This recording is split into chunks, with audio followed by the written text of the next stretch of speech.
That's fine. Okay, this is Kurgan of Hero We can Quest always end it off there. fans. This is a play test. Private for now, public later if we want to. Okay, thanks for joining us, Carnigal.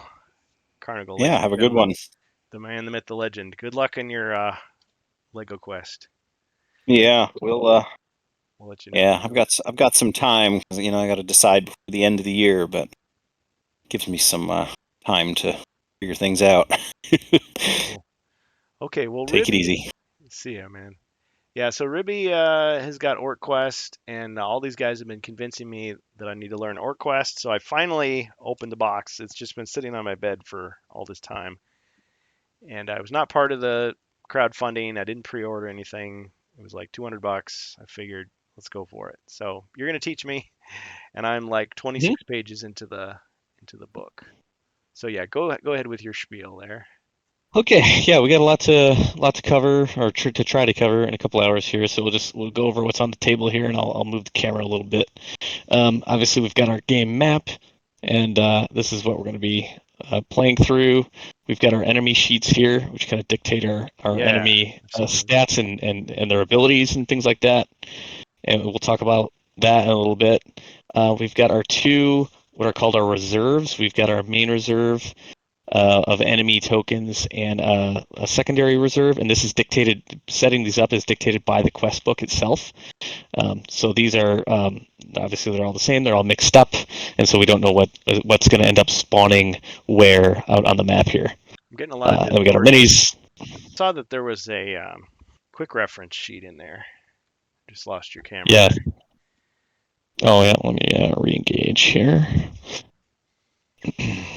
So these little cards, they say box one, core box, pack two of 10. Mhm. I put all the ones away that said expansion on them, but I assume I need all these others. You may not. Yeah. I figure you can I draw don't and I remember can what just all's in the. pull the particular card out. Yeah. So if we're looking at, we've got after talking about the reserves, and we got our minis and stuff. Yeah. We've got all the character sheets, and each character has three starting abilities. So every character starts with a move and a combat card, Oh. and then every character also starts with an additional ability of some kind. Um, and then we've got a loot deck to draw from, event deck to draw from, patrol deck to draw from. We've got Okay. our badass tracker here. We've got an indicator for our maximum badass points that we can hit, and we've got an indicator for our current, which is at 0. And then we've got our alert level, which also starts at 1, or it starts dictated, again, based on the quest. The quest tells you where to start it, Oh yeah. usually. I haven't read the quest book yet. Yeah, and we can look at that too before we get started. Um, so if you haven't read too much through character abilities and the types they can have, so they've got each of them have these action cards, and essentially the way the flow of the game goes is you would start with um, every character. When the hero phase starts, each hero has two actions they can use, kind of like Hero Quest. Um, and the way they use those actions is through using their cards. And you can see different cards have different amounts of action points depending on what you're doing. So to move, Where are the there's a action single. points? Where are they? Yeah. Where are Like, they? like on the card? Yeah. Like here, the little A indicates one action. Hmm. The double A indicates it would require two actions to do That's that. right. That's right. So yeah, but each player starts the hero phase with two action points to use as they see fit. So if I wanted to, I could use one action point to move for 7. This is for mech, Hmm. and then use one of these other cards, one action, to do their other action. So I can move and attack, for example, or attack and move. Or if I just wanted to move further, I could use both action points to move 10. That's kind of cool. And then, yeah, and then same with like combat. I've got one action attack, or I could do a double action, and I get an attack plus a brutality. And this is where OrcQuest, I think, fails horribly, which is with these horrible keywords. Um, Brutality simply means you take a combat die And when you roll your attack, and let's say it lands on a yellow, you can shift it up one color. So you go, your yellow attack becomes an orange attack, an orange attack becomes a red attack, and red is the max you could go. So that's just a way to boost your attack a little bit, but you have to spend both action points to do it. And after you've used an action, you'd flip it over to indicate you can't do that again. And then, and those are the cards that have the A in the upper right corner. It's like action cards. You notice some other types that you have, like this one has an R, and that's a reaction card. And so this is kind of dependent on, like, if in this case, if Mech's being attacked, he could activate this reaction card, which costs, this is actually badass points listed here. You could spend 2 badass points and you could dodge it. And I don't recall the exact effect of dodge. I'd have to look in the back, but I'm sure it's like you move an adjacent square and then avoid all damage or something like that. So that's like a different type of card. There are other cards that in the upper right corner have a P, which are passive, so it's just a passive ability that the character always has active at that point. Pretty cool. Yeah. And then you got like one for Thala here. This is a boost card. It's got a B in the upper right corner, so during her normal attack, you could spend an action, or this is actually a badass point, to add piercing to your attack. So you have some options on how you want to choose to use your badass points once you start earning them. The big thing to note, though, with badass points, it's a shared resource. So everyone is sharing a pool of these badass points. So how you choose to use them is kind of going to be, up to you. Okay. Did you look at the character sheets very much? Just a little bit, but I still don't quite know what all the symbols mean. So the big heart is the life points, right? And the and is the yep. Yeah, go ahead. So like so yeah, we'll start at the top and work our way down. So you got the character's name, what type of thing it is. Interesting note though, and it's kind of hard to miss. It's easy to miss this sometimes. Is the class symbol on each one of these? He's got like a sword. It's kind of like upturned. This is more like a dagger, sort of downturned. Thala's got like a. Let me adjust my tripod here so I can get closer. People with good eyesight. Yeah. So she's got like a little arrow, like a bow and arrow symbol. And he's got like a staff, kind of like it's called a warlock symbol or whatever. But those come into play when we're talking about these starting weapons. Oh, I just realized I forgot to get those starting weapon cards out. Oh, there's a tile. Look at those. There's a tile for each hero as well. I didn't grab those. There's a tile, so it's like a death tile. Yeah. So like if they die, you'd lay this out in their character's place. You've got it. And it doesn't block. Yeah, it doesn't block line of sight. It does not block line of fire, but you cannot stand on it. Is the only restriction. As an orc, I would be proud to stand on the body of a fellow comrade. Yeah. So every character has like a little kind of innate ability, and so those are kind of important, and those are listed here. So Mech, if he starts out of line of sight of any enemies, he gets invisible. So he's essentially like a stealth character. This dictates what type of attacks they can do and any other traits they have. So he can do melee attacks, he can do ranged attacks, and he's agile. Agile means, like normally you can move adjacently, like just like in a hero quest, Mm-hmm. North, south, east, west. Agile characters, or characters with the agile trait, can move diagonally. Oh yeah, and it doesn't use up the extra movement. Yeah, so it's kind of nice, and not only that, agile characters can jump on top of furniture, so on top of barrels, on top of desks, beds, crates, things like that. Yeah, and there are, depending on the types of terrain they jump on, there are some additional benefits they can get, like a bonus defense if they're on super high furniture, like bookshelves and stuff. So that's the agile trait. Okay. It tells you their starting stuff. So in this case, he gets 2 daggers to start. And I'll find those in a minute here. I'm looking at Oris here at the top. So he starts with a sword. Mm-hmm. So I see the backs of these little tiny cards have little symbols. So there's a chalice, there's some twigs, there's a rock. Which little card, which one are you talking about? The core box. Oh, these are weapons. Okay. It's like I should be sharing my screen as well. But Oh okay, yeah, so I see a whole list of weapons. sure. But yeah, the big one here you'll see in the bottom right corner is that's their health and their color of their health. And so that Red. kind of determines what they can be hit by. So yellow is the weakest, technically. Um, so Actually, it's kind of hard for me to tell. Is that orange or red? this one, I'm looking at Oris. Is that orange? he is orange. That's orange. Yeah, that's another thing I noticed too. It's hard to tell the difference between orange and red, and it's hard to tell the difference between gray and black when you're looking at these cards and stuff. Yeah, at first, once you've seen it for a little bit, it'll be more obvious. Sure. Okay, so he's orange. He's So orange. So like, so I should if grab the Oris were to sword be hit card. by yellow attacks, he could not be hit by yellow attacks at all Oh, you because get strong attacks. Hit him. his yeah, they just bounce right off his skin. Okay, so I grabbed the sword card. Okay, Oh man, it's got so many tiny little symbols on it. WP I 090. I know. Well, the WP I think is actually just the number of the card. There's actually just a number. But there's But then real quick, just to go over the last part of the what's on the character sheet. uh-huh. There's like a symbol here that dictates how heavy a armor they can wear.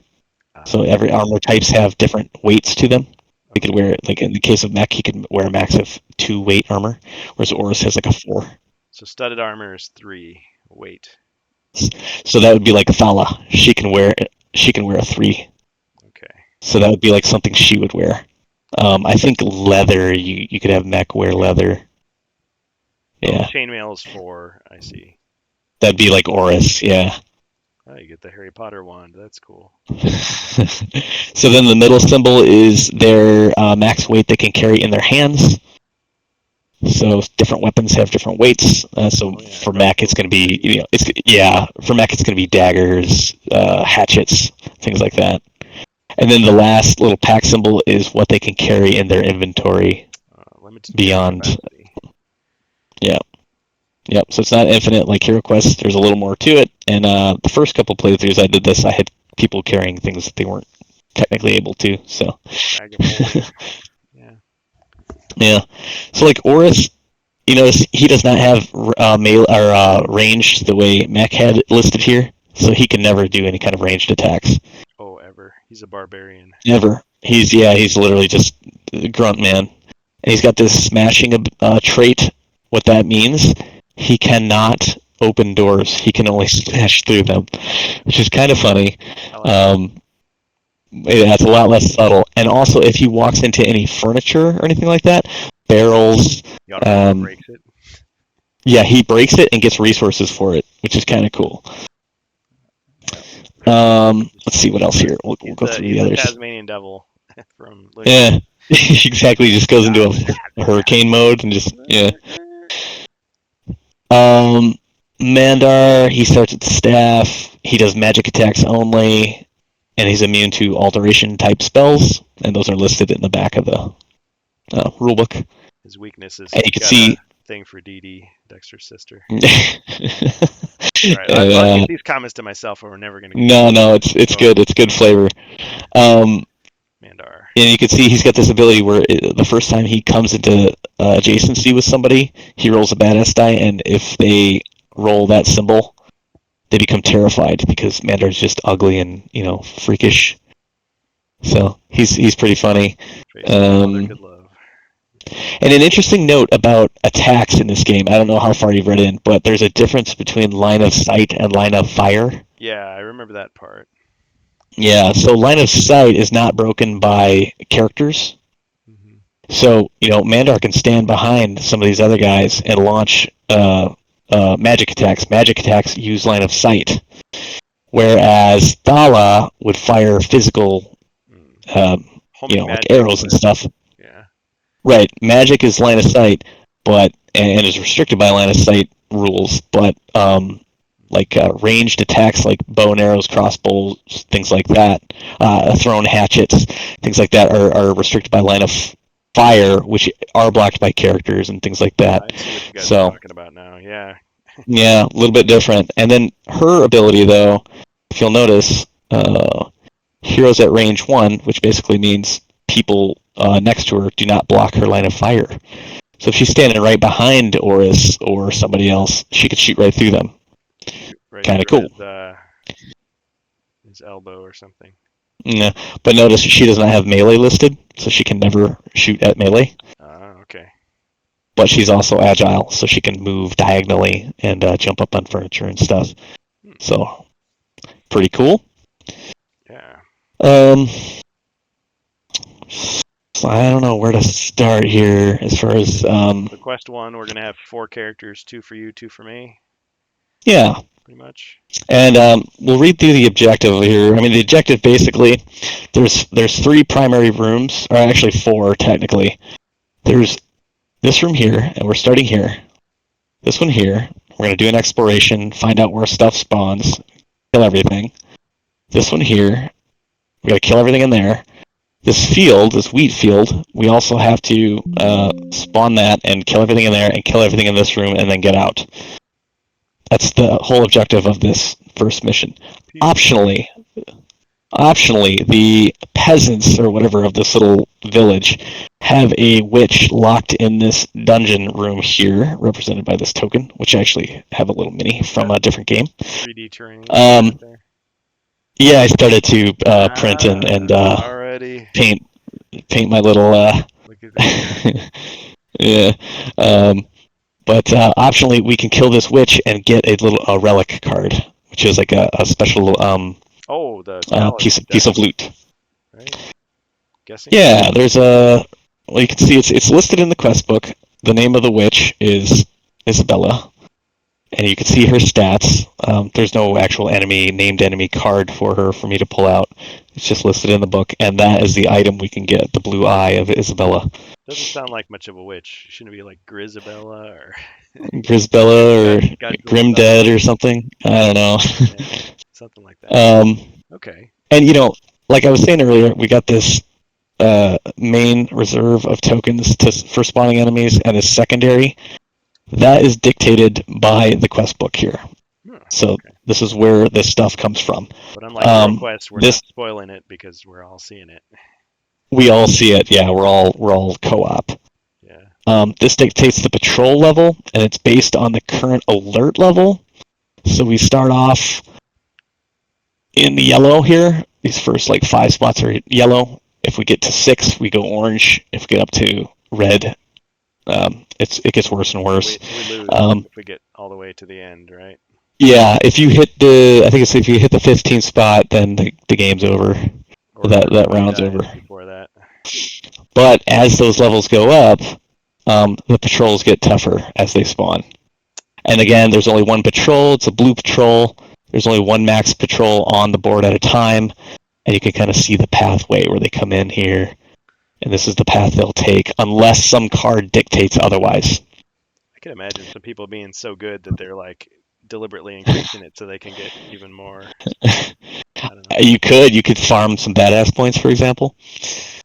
Although once the patrol becomes alerted, one of the members of the patrol will make a beeline for the bell and ring the bell, and that automatically shifts. If he gets to the bell, it shifts the alert level color up by 1. So if you're still in yellow, it goes up to orange. If you're in orange somewhere, it goes up to red. So it escalates pretty quickly. Shoot him. Yeah, and then this is telling you how many presence tokens you're going to draw when we spawn these rooms, and you will spawn them once you've opened the door, or in the case of the field here, the wheat field, once we're in line of sight of it, it will perform an exploration, which uses this little tray, which I'm sure you've seen. Oh yeah, it's like the. So you take just three random die and you drop it in a room of this size, which I think is 4x4. And so I'd create a little 4x4 area here, drop 3 die in there, wherever they land. That's where the stuff spawns, and then we draw 3 random tokens. That's why there's so many grooves in it, because you can conform it to the size of the rooms. Whatever size you need, yeah. So that's pretty cool. I should grab my little reference sheet that I had. But anyway, the main objective: perform all explorations for the 3 rooms and the spawn zone A, which is the the field. And also, the field A is the secondary reserve, so we know that field's only going to have 3 peasants and a couple of chickens in it. It's just a matter of where they are, I forgot what where the they end up. chickens do. What do they do? So the chickens, they don't do anything. They don't attack you or anything. You eat them? When you walk over them, yeah, you eat them and you regain 1 point of health. Finger looking good. So pretty straightforward. And you can see here, like it tells you, these are the 2 tiles, the main tiles that make up the map. And then the little 07 tile there is the witch tile. Okay. And then all of the barrels, doors, the number you're going to need, everything is all listed out for you. So that's pretty cool. Yeah. So then, oh yeah, let's look at enemy cards. There's cards for every hero character, right? Yes, there's cards for every hero character. There's there are action cards that they can purchase. There's the starting cards, the action cards they can purchase, and then there's also 2 events for each hero that get mixed into your primary event deck.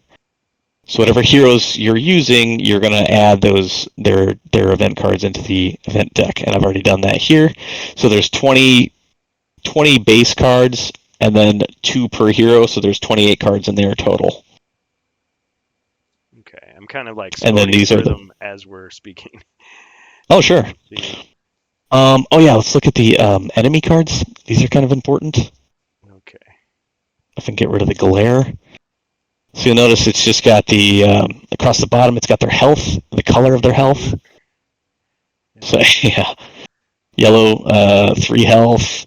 They can move up to 4. So when and if they activate, that's their movement. Scroll. But... That this is how many loot you would draw when you kill them. No badass points. This is how many badass points you get them. Yep. And so then you could see what they attack with melee. They could attack 2 white. Range 2 to 4. They could attack 2 white. They defend with 1 white. Reaction. This is kind of important, and this relates to orientation. Yep. So if we have a peasant and he's facing this way, and I've got Horus, and I come in and I attack him, because I'm in his front arc, and his front arc is, if he's facing this way, his front arc is anything adjacent, left and right to him, and forward. Yep. If I attack him with in his front arc, he gets a reaction once per hero phase. So if Horus attacks him, he can do his reaction, but if somebody else attacks him too during that same round, he doesn't get a second reaction. Okay. In this case, his reaction is simply counterattack, so he'll simply try to either melee or range attack back at the person that attacked him. Once per round. However, if you attack a character in his rear arc, he's facing this way now. I come up behind him and I attack him, and he has not reacted yet this round. His only reaction for the entire round is to turn around and face the person that attacked him, and that's it. So there's an advantage to attacking characters from their rear when and if you can. Backstabbers. So, yeah, and Mech too. He gets some pretty sweet abilities, like backstab abilities and stuff later on that give him like all kinds of bonuses when he attacks from behind. So, pretty sweet. Hey, I was noticing that there's different like levels of things. So I see like swords that have like 1 star, 2 stars, 3 stars. Yep. So for the base loot deck, it's going to be just the cards with the blue backs, with the treasure chest on it. The purple ones that have like the level 2 and level 3 on them are the craft cards. And so you would get those when you upgrade an existing weapon. I got it. Oh, I see. Which is that's a good question though. Slightly different color and different number of stars. Yep, exactly. Oh, I should have pulled out those damn loot cards. Actually, I can just grab them right now. I got my whole loot deck right here. Horus needs a sword. But he would start with just the most basic sword, I assume. Yep, level 1. It's got 1 star next to it. Yep. Dala starts with a bow. And actually, yeah, we'll talk about those real quick, and then we'll start playing, and then you'll just kind of learn as we go. You will teach me. If I can find the things I need. There we go. I see that there's that troll character. He can be a good guy or bad guy. Is that the case? Yeah, see, that's the thing that a lot of people are upset about. There's no clear answer on that. It's like, okay, is he unlockable? Like, do we fight him? Clearly, we fight him because there's an enemy card for him Yeah. somewhere in the quest, one of the quest books, and then do we play as him after if we want? You whip his ass and he joins your group. Yeah, that's the thing. Nobody knows. So it's because they did not release anything for campaign play. That was my twin brother. Yeah. Okay. So I got their items out here. Okay. So Max starts with 2 daggers. So he can attack with both because each one only weighs 1, and he can hold 2 in his hand. So he can attack both. So when Mac attacks, he'll attack with 2 wet attack die. Card for each one. I see. Now, like for Oris's sword, you'll notice he attacks with a gray in melee range. Mm-hmm. But you see this little thing down here too, where it's like there's a sword accuracy 1. So what that means is if his character class has that same symbol, he gains this benefit as well on top of whatever else he could, use. So like Mech can wield 2 in his hand. Well, the sword only weighs 2, so he could wield this, but he does not get the accuracy benefit because Mech's class symbol is not the same. And what accuracy 1 means is you can re-roll the die 1 time. Oh, nice. You can re-roll that number of die up to once per attack. So he could re-roll. Hey, quick That's question. what his Quick question. Yeah. I've seen you've sleeved everything, which must have taken 6 to 8 hours. It was like 4 hours, yeah. Oh, okay. I was close then. All right. What specific sleeves did you use in case I wanted to do this? These are, I believe these are Dragon Shield, and they are not the right size. A lot of these are splitting open at the end because they're kind of too tight. So I would not recommend these. Okay. I'll let personally. figure it out. Yeah. Okay. Just was curious. Yeah. So you notice like for Thala, the range is 2 to 6, and so that is counting from wherever she is, 1, 2, up to 1, 1, 2, 3, 4, 5, 6. So that would be limited range. And that counts diagonally too. So if we're out in the fields here, we can be like 1, 2, 3, 4, 5, 6. And is that like a queen in chess, or can you fire off axis like HeroQuest? You can fire off axis. Okay. As long as you can count out to that space. So if I'm like, let's see, we're here. 1, 2, 3, 4, 5, 6. Well, I guess if one person cheats, everybody cheats. Yeah, you could do that too. Now, there is some interesting things about like melee in particular. Notice how this just says melee on it. There's nothing else. Yeah. So what that means is the 4 orthogonal spots around the character. However, there are characters, I think they're like the guards, bad guys, that they have melee, and it says melee 1 next to it. So melee 1 just means it's a melee attack, but it's at range 1, which is all 8 spaces around them. Oh, wow. So you gotta keep your eye on that. And then other characters have melee 2, so they've got these super long pole arms, so they can like hit, assuming it's not through a wall or something, they can hit really far around them in melee range. So you gotta keep an eye on the different types of melee. Complexity, yeah. Yeah. And then so we got here like Mandar's weapon, magic 3 to 4 range, or with a gray die, or magic at range 1, and he gets a push. So you can like blast people backwards. You can slam people into walls and kill them that way. Oh yeah, they take damage if they run into each other. Yeah. Yep, each other or walls or furniture or stuff. Yeah. So that's kind of cool. Do they smash the furniture as they ran into it, or not? I believe so. Or it's. I think they just get hurt by it. They don't actually destroy the furniture. Only you guys can. The heroes can. Yeah, only Oris with his smashing. And then you'll see too on the bottom, it tells you what you need to upgrade this item. So in this case of a dagger, You need 5 metal and 2. Is that gold? Yeah. 5 metal, 2 gold to get the level 2 dagger, and you'd pull it out of that purple deck. Yep. And replace it. Okay. Now, if you were gaining loot out of the loot deck, and you decided you didn't want the item you gained, and you just want to get the resources from it, you can just indicate by turning it sideways, and this is the resources that you get from that item. Oh, that's. But once you do that, you can't go back. So you can kind of see it's got the little turn symbol on it, and then this is what you get.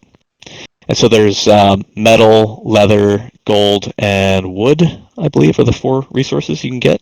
Wait, let me back up a second. So what's the trade-off? Why would you want to do that? Why would you want to turn it to the side versus doing it straight Versus up? keeping it, you might not have enough inventory space. That's right. You might have something better already for all the characters. And so you're like, oh, I literally don't need it. I just want resources. And also, when you've turned something sideways, and it's called rec up in this game, or recoup, I don't know how to pronounce it. Rec up. When it's in this status, no matter what the weight says, it always only weighs 1. So you could take a super heavy item, turn it into resources, and now it's only costing you 1 weight in your inventory. Oh yeah, I didn't get that far, but is there like a buying phase, or that's what that is? You could do it in between each round. Oh, nice. So if you want to craft in between combat rounds, you can do that. Interesting. Yeah, and there's no player order, so the players can go in whatever order that makes most sense strategically. Yeah. So that's kind of cool. But yeah. Okay, and I see So the hero cards all have like numbers. 30, 20, 20, 20, 10. oh yeah, those are the costs on the backside. That is the cost in badass points to purchase those cards. So the cards you'll see here on the backside where there's no cost listed, starting cards. Those are your starting cards. That Yep. makes it easier. And when you earn enough badass points and you spend those on a card, let's say you want to buy a 10 badass point card, all 4 characters get a 10 badass point card. Nice. So everyone gets to upgrade. Yeah. So nobody, it's not like people are fighting over badass points. Still like, no, I wanted to get this. I wanted to purchase one for me this time. No, everyone gets one. Competition version, yeah. It'd be interesting. Yeah. Yeah, that would suck. Yeah, so in my main campaign, all these guys have like 6 cards each, like multiple combat cards. Oris has cards that let other heroes get additional action points and refresh cards automatically and stuff. So yeah, increase your health, you increase your total health, things like that. There's lots of cool cards you can get. Nice. Oh, and to follow up, you mentioned combo cards, and you'll notice some of these already have combo. But when you first start, you don't actually have enough action cards to actually perform combos.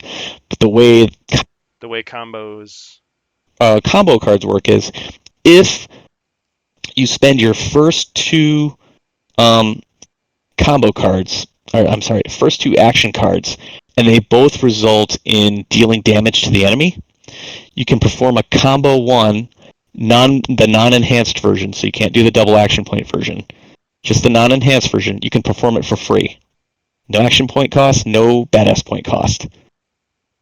If your combo 1 is successful and lands damage, you can then perform a combo 2 for free. Again, no action point cost, no combo, or no badass point cost. So that's later on though when you start to have lots of action cards, which is it's a ways away. Like I said, I've got like 6 cards each, and I still don't have combo 2s or anything. So. And you've just been playing by yourself, or you have people you play Yeah, with? just totally solo and recording. Yeah. Cool. So yeah, good times. I'm trying to think of anything else I should cover. Oh, I'll tell you what is something that's in this that's not in like Hero Quest. If you're directly in front of a character, enemy, this is considered their danger zone, and I think Advanced Hero Quest does something like this.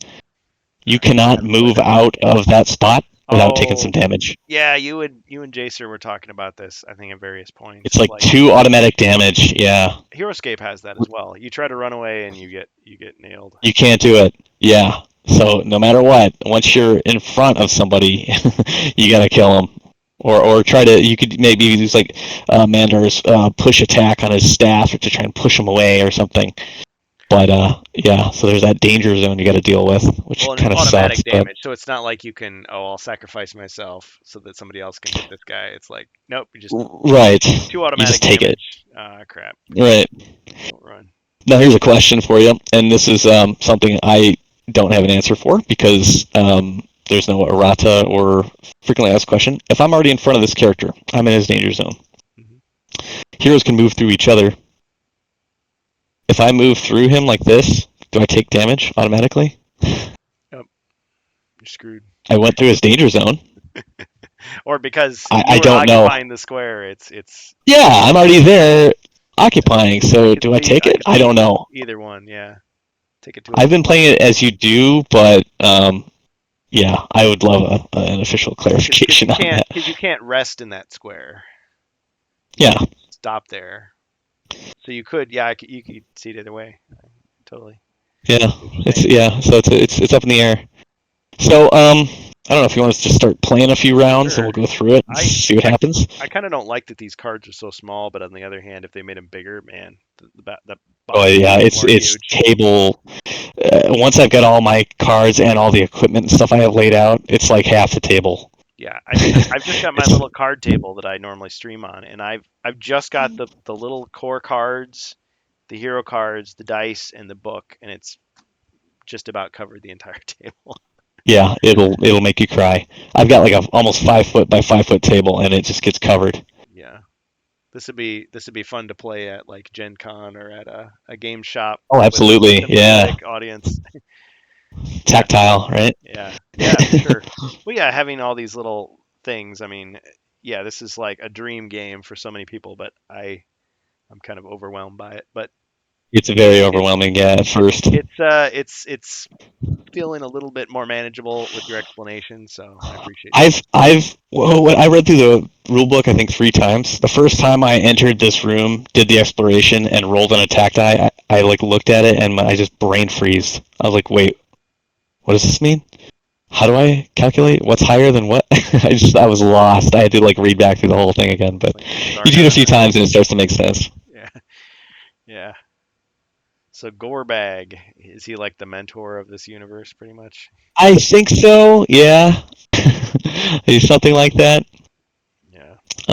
Yeah, he's got like this little blurb at the start of the rule book and stuff. Yeah. Well, I'll definitely continue reading, but yeah, if you're feeling good, if you're feeling Yeah, confident, we could move forward. jump in.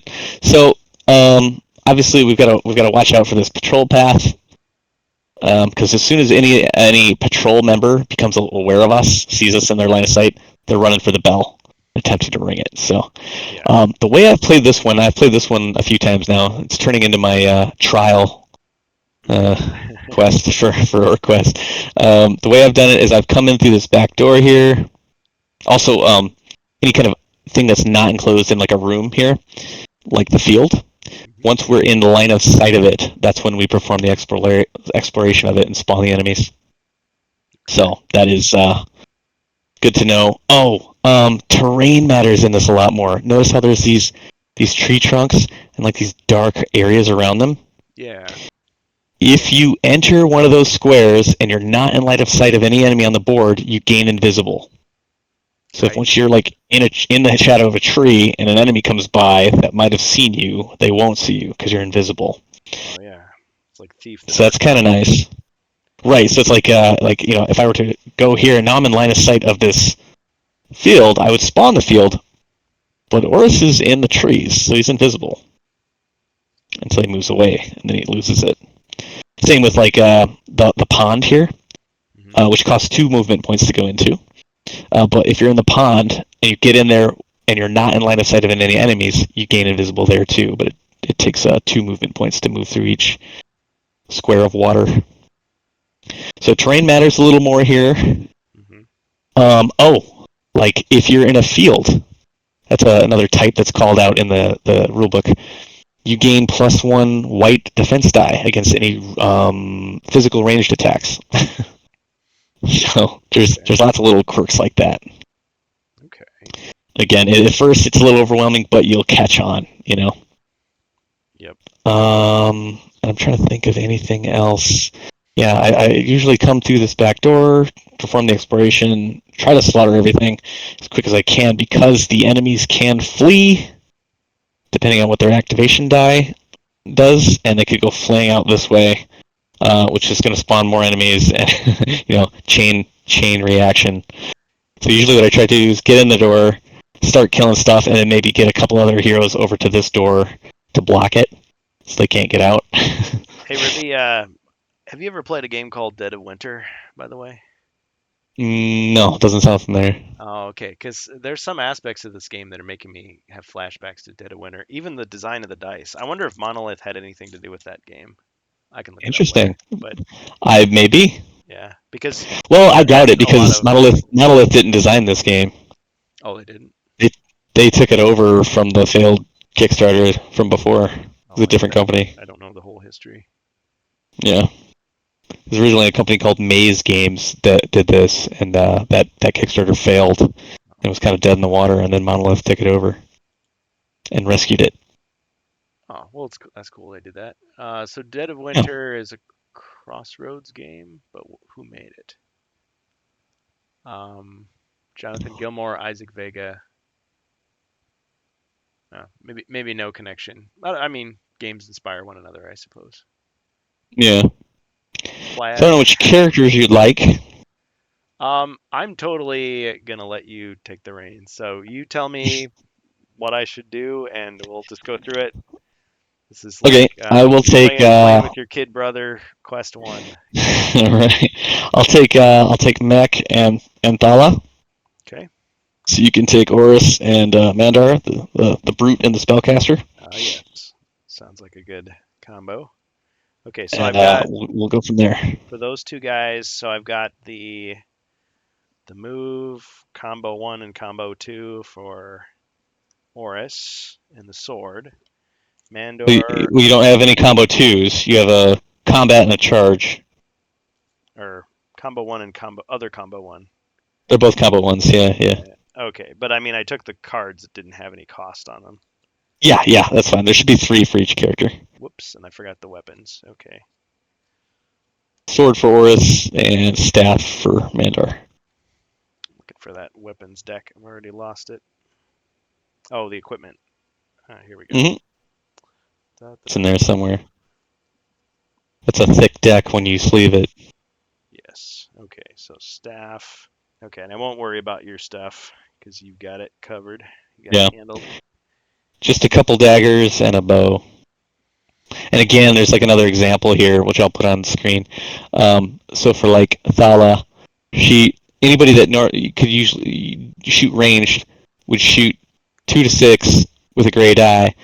But if their class symbol has this little thing on there, they gain an additional white attack die. So that's just what that means. So in Thala's case, she's going to be able to attack with both. But yeah, if it's some other character, like if Mech shot this, he'd only get the the gray die. Yeah, because she specializes in ranged. Yeah. So between gray, white, and black, is there like a hierarchy of strength between those? White is the weakest, gray is the medium, black is the strongest. I doubt we'll throw black die anytime within the next 3 quests, if we get that far. And I don't even have anything that has a gray yet, and I'm on quest 4. It doesn't have a black. Badass dice, the blue ones are for bad guys, and the green are for the heroes. Yep, and they're actually identical though, but yeah, it's just to differentiate when you throw it in the tray. Yeah, just like you're doing rolls. Yeah. Yep. Cool. All right. I like the dice. The dice are fun.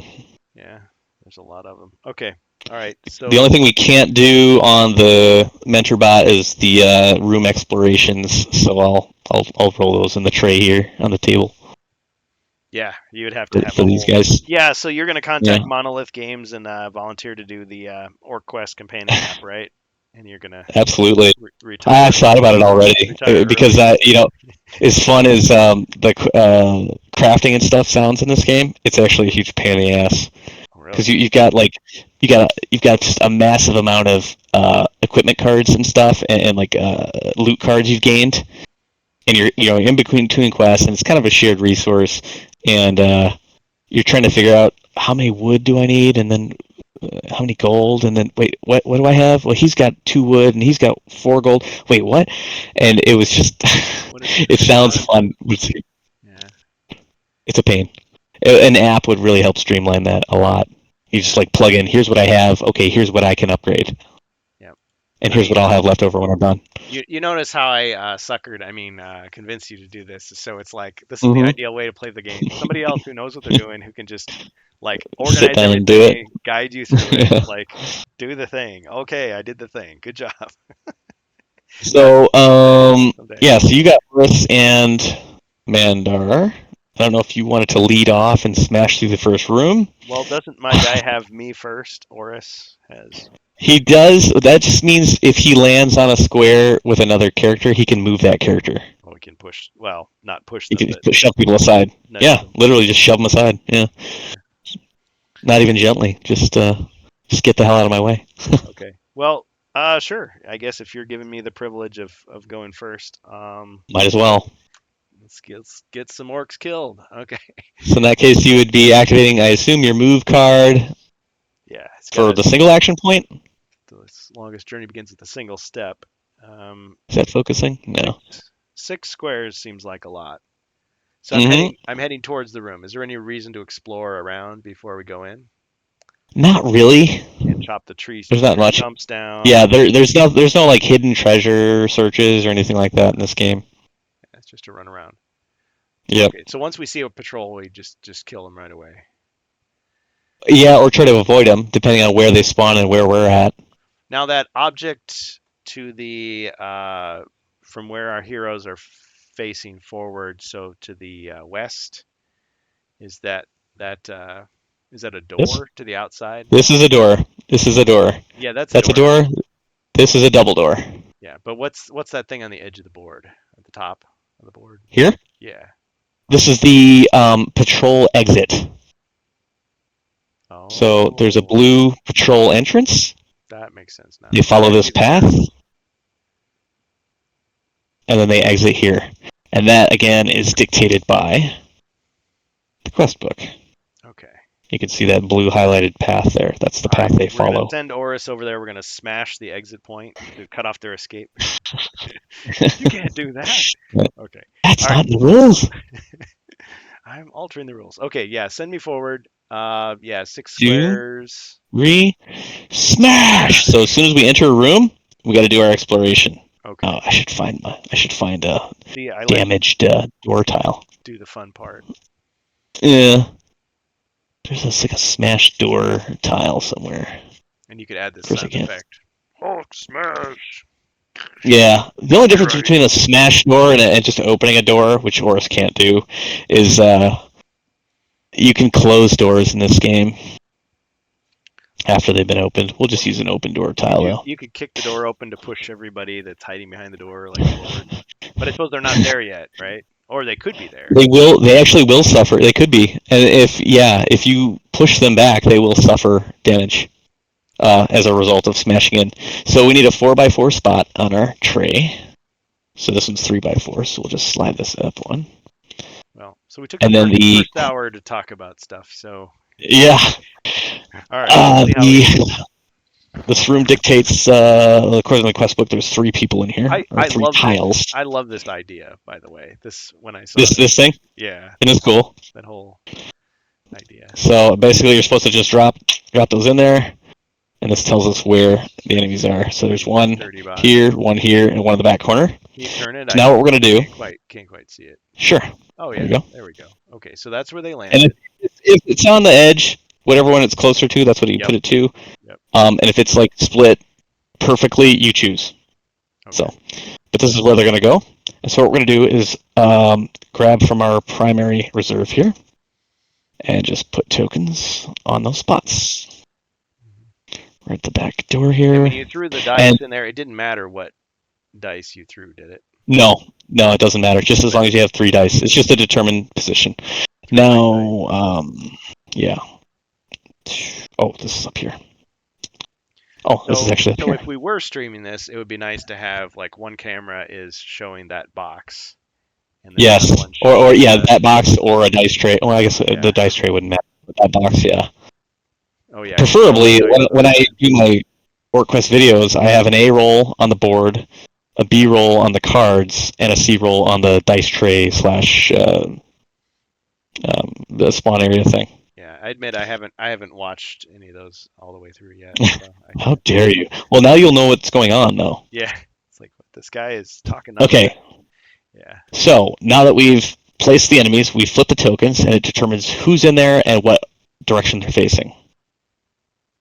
So we got a dog, a peasant, and they're facing based on this. Like, there's one side of the token that's got a slight arrow. Oh, so it doesn't I don't know matter. how well you can. Yeah, well, you can kind of see. That's not going to focus, is it? Oh yeah, there's a So little it's facing, a point at the bottom of the pointing that way. Yeah, yeah. Yeah, Okay.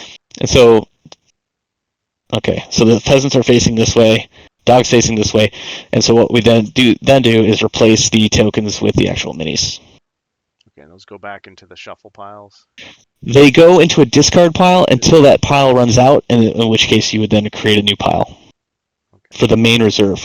However, These guys are super um, dangerous. like I said, there's a main reserve and a secondary reserve, which are these three, again, dictated by the quest book. Secondary reserve stuff is removed from the game completely once you've spawned it. So chickens, in this case, will never go back in afterwards. Mm-mm. Now, so that dictates our guys. However, here's the thing: when you smash a door in, all the enemies immediately turn towards you, regardless of orientation. Okay, so my So dumb they're gonna, guy broke through the door. Yeah. yeah. And so you only went 1, 2, 3, 4. So you got 2 more movement. So I can go into one of these guys' danger zone, and I better kill You can him. go into him or him. Yeah, doesn't matter. You don't have enough really to. I guess you could go 1, 2 and smash this furniture and Oh, attack him from this but wait, way. I'll have run out of action points, so I can't attack anybody. I can just walk up to them. Is that Well, right? you used one action to move, right? How many actions do I get? 2. Oh, So you used one action to get 6 movement. oh, so I could. Oh, you're right. You said that. Yeah, so I could do combat with my sword. Yes, and I would definitely would. Oh, but you're saying I can also smash through something on my way there? Yeah, because you still have movement left, and he just smashes through stuff just walking into it. So he could walk right through this desk like it's butter, and just get the resources, Oh, and as then opposed attack the to peasant. letting you guys go in and like stand on top of it and shoot from it. I mean, Sure, is the yeah. strategy here you're just gonna let me just I would say just do learn? what you want. Just try and kill stuff. I would say. Okay, all right. So I found the cards for the war dog and the peasant. So I'm just gonna look over this. So the war dog has Perfect. one gray that's Yep. stronger, and then there's two white. Right. Now I'll Um, have you notice too something I didn't talk about. See where it says wonderful activation. activation. The peasant has a white activation. It's on the right side. Oh yeah, yeah, I see it. Okay. So yeah, the peasant has a white activation. The war dog has a gray activation. Um, so if we get to enemy phase, we haven't killed these guys, and it's their turn to go. Um, everybody within a room forms an enemy group, and everybody's behavior is dictated by the strongest activation die within the group. So in this case, as long as there's a war dog around, the peasants are getting a little more bold. Because with a white activation die, they have a much higher chance of fleeing or running away. Whereas with gray, there's a much higher chance they'll end on like an orange or a red, and they'll be more prone to attacking. As much as I'd like to smash that desk, it would probably be smarter to kill the dog first. You want to kill the dog? Yeah. So you got Now, that. So then you if can use your combat. if those guys run away, would they just run out of the patrol area then? Is that how that would They work? can. When they flee, they can open doors. So hopefully, I'm hoping we can get the rest of these orcs in here and wipe these guys out before they ever get away from us. But now, That's the goal. just a question, and then probably if I'd read Hmm? further along, it would be answered already. But since there's no Zargon, like, what keeps us from having the monsters act like idiots? Like, yeah, is their behavior well, their behavior is determined by all the other factors, right? Like you were saying, like Yeah. So like, right. So in the case of there is a preference and an order preference each enemy will attack in. So if they're going to flee, they usually just run away as far as they can from the group. Okay. And like you said, can you cheese that? Probably. That's where the groups got to keep each other honest, I guess. Yeah. Um, But their behavior is affected by other things. So yes, but when it comes to like attacking, they do have an attack preference order, which is like I think they prefer if they're within melee range, they will prefer that. So if they're already in melee range, they will attempt that enemy first. Let's see. Then it's like the hero with the fewest health points. Then if that's if that is an equal tie between several people, then it'll go for the hero with the weakest health point color. So like it'll prefer yellow health over orange. attack weak. Otherwise it'll try to So there's like it's later on, it's like page 38, but there's like a determination order. Okay. Okay, so I'll attack the dog, and so I'm Yep. looking at my combat card, and it says 1 action So for you can attack, 2 actions for 2 actions, but I only have 1 but you left. can't do the 2 because you only got 1 left. So you can do a standard attack. So I roll 1 gray. 1 gray attack die, and because you're Oris, you can do a reroll if needed. I need to open up the chat here. Oh yeah. Oh yeah, I get to roll my dice now. Yeah. So exclamation point OQ roll 1 gray spelled with an E. Or just GA. Oh, gray attack. Gray attack, yeah. Oh, Because you it could be modified gray if it could be gray attack or defend. If you say GA, and it's gray attack. GA is pretty BA. Okay. So that is a yellow. Now, what I would say is let's roll the peasant's defense. Alright, no, it's the war dog doesn't have a defense. So what you could do, because you have notice on your sword, you have accuracy 1, right? If I re-roll though and it sucks, then I just screwed myself. You can't get worse than a yellow sword. Oh, there's no blanks on the attack dice. Okay. No, there's no blanks on attack, only on defense. I should re-roll it. You might as well. Yeah, it's not going to be any worse. 1 GA. There we go. Orange. Okay, so Orange. Stronger. So again, the war dog has 4 yellow health. So all I needed was. But in orange, well, if you hit a yellow health enemy with a yellow sword, it's 1 point of damage. If you hit a yellow health enemy with an orange attack, it's 2 points of damage. If you hit an orange or a yellow health enemy with 1 red die, it's 4 points of damage. So technically, you did 4 points of damage to this war dog because you got. Oh no, you only did 2. 2. You got 2. Yeah. I like sorry. the first answer better. Okay, so Yeah. I So do you how got 2 points of damage though. How do we track monster damage? I do have some tokens here. Okay. Here we go. I'll put this down. My skull tile. There you go. Here's your little number 2. All right. So you got those from that looks like a coin collecting. Yes, I got these originally when I did HeroQuest Pocket. So I put all the tokens for HeroQuest Pocket in here when I made that. Oh, so this is not part of the game. No, it is. These actual tokens are part of OrcQuest. I just put the little case around them. Okay, but the little case protectors. Okay. The case is separate though. That's not part of the game. So Now, here's the thing: the war dog gets a reaction. Dang it! The reaction is called. And I flipped those cards.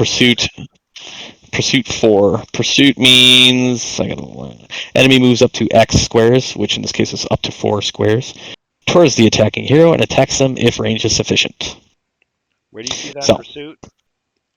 That is in the back of the rule book in the glossary of terms. Yeah. Okay. It's going to say Pursuit X. In this case, the war dog says Pursuit 4 is his reaction, so he could. I'm never going to say he could run after somebody. I'm never going to say the words you made that up because yeah. I haven't read it all. So he could, even if you attacked the dog at range, he could come at you for up to 4 squares to attack you as his reaction. You might as well Take him. Trying to take him out. Yeah. So and he attacks with 1 gray die, and I don't think the orcs start with any defense. Where would that unfortunately be? Where's that? What are you talking about? What does the defense look like? It's yeah. See, on the character sheet there isn't any. The defense would be if you're looking at the armor. Oh, if you're looking at the armor to defend. You gotta have armor, yeah, and none of the orcs start with any. Just trade hits, okay. So you'll need to roll a 1 gray attack for the war dog to see if he damages you.